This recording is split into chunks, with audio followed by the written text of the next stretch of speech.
А крім того, залишилися вулиці, яких не існує, нежитлові будинки, в яких прописані сотні людей, які також не мешкають в цих будинках.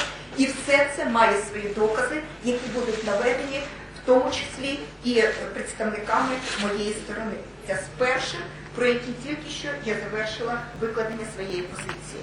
Це включення в день виборів людей в списки для голосування. Я хочу звернути вашу увагу, що, на жаль, методи фальсифікації кореспондуються, які застосовувалися в цьому році, з тими, які застосовувалися в 2004 році. Я хочу нагадати вам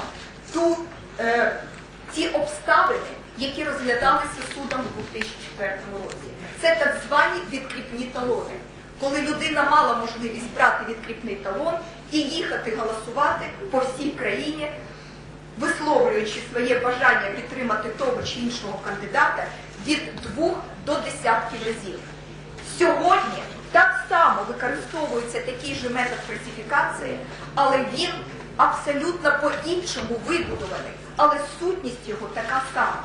Незважаючи на те, що законом про вибори президента прямо забороняється реєструвати виборців в день виборів, тому що ніхто в день виборів не може перевірити, чи проголосувала ця людина на інших дільницях, чи вона не проголосувала, чи ця людина має взагалі право голосувати, чи ні, де вона мешкає і за якою дільницею закріплена можливість і право їй голосувати. І якщо людина в розгар виборів прийшла і говорить про те, що да, я хочу проголосувати, а її просто включають в додатковий список, то ніхто не може гарантувати, що це не була фундаментальна системна фальсифікація, яка застосовувалась на цих виборах.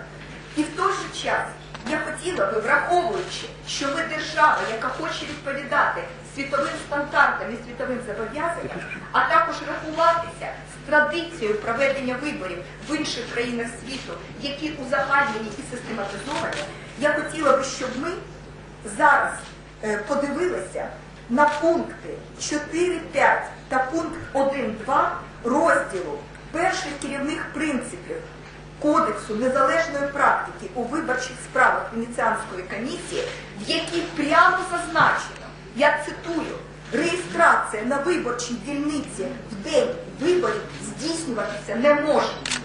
Це говорить про те, що світ проаналізував всі системні фальсифікації, які відбуваються на виборах в інших країнах, проаналізував і дав концентровані принципи, які мусять застосовуватися в тих державах, які не хочуть мати фальсифікацію як систему боротьби за владу, а які хочуть очищатися і проходити путь встановлення.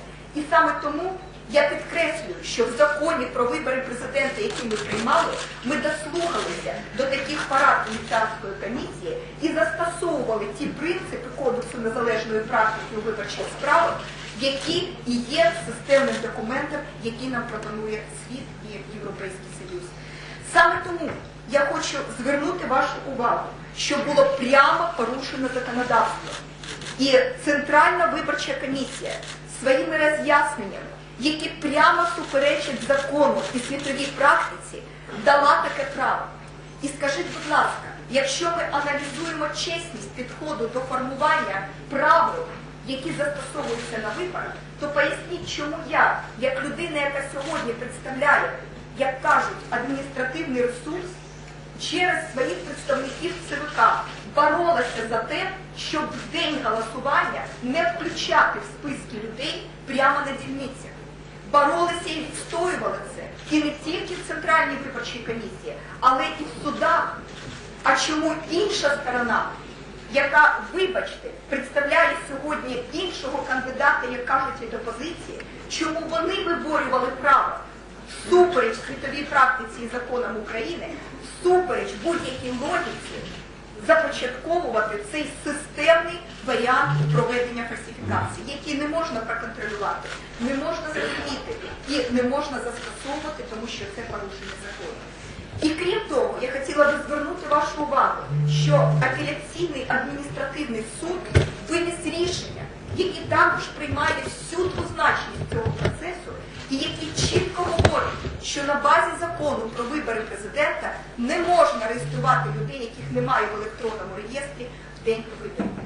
Але, на жаль, Центральна виборча комісія діяла всупереч. І існує така правова думка, що так, рішення суду було, воно існує. Але ж після того були роз'яснення Центральної виборчої комісії. Но, ваша честь, високоповажний суд, скажіть, будь ласка, а куди поділося тоді те положення Конституції, в якому чітко написано, що рішення судів є обов'язковими для виконання на всій території України? І чому окремо взято ЦВК, користуючися своєю штучно створеною політичною більшістю, може просто йти проти рішень суду, проти Конституції, проти законів, створювати таким чином системні основи для фальсифікації і говорити, що вони таким чином захищають права людей? То я думаю, що тут первинна не певні роз'яснення Центральної виборчої комісії, а тут, безумовно, первинні є Конституція, закон і рішення суду. І якщо вони всупереч рішенню суду прийняли свої роз'яснення, то це вже, вибачте, є аспекти кримінального законодавства. Тому що якщо свідомо порушується рішення суду, то за це передбачена в тому числі і кримінальна відповідальність. І можу вам сказати, що внаслідок такої реєстрації в день виборів на дільницях людей, які, до речі, в тому числі підвозилися тими ж самими автобусами, якими і возили з символікою Януковича в день виборів людей, то де гарантія, що ці автобуси не робили 3-4 кола через всі ці дільниці, і ці люди не вписувалися в нові додаткові списки? Чи впливає це на результати виборів? Чи є це системним порушенням? Абсолютно точно впливає. Тому що між мною і паном Януковичем в другому турі розрив складає трошечки більше, ніж 800 тисяч голосів. Рівно стільки, скільки було в 2004 році в другому турі розрив між Ющенка і Януковичем. Не трошки, не більше.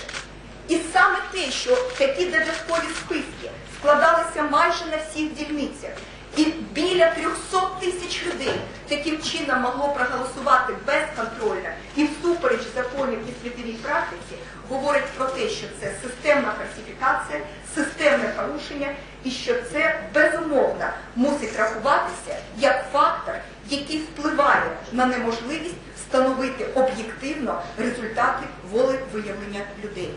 І саме тому один з аспектів мого позову і присвячений цьому. Тому що якщо з 800 тисяч голосів 300 зроблені протизаконно, системно і на кожній дільниці, про це вже неможливо говорити, як про чесні вибори.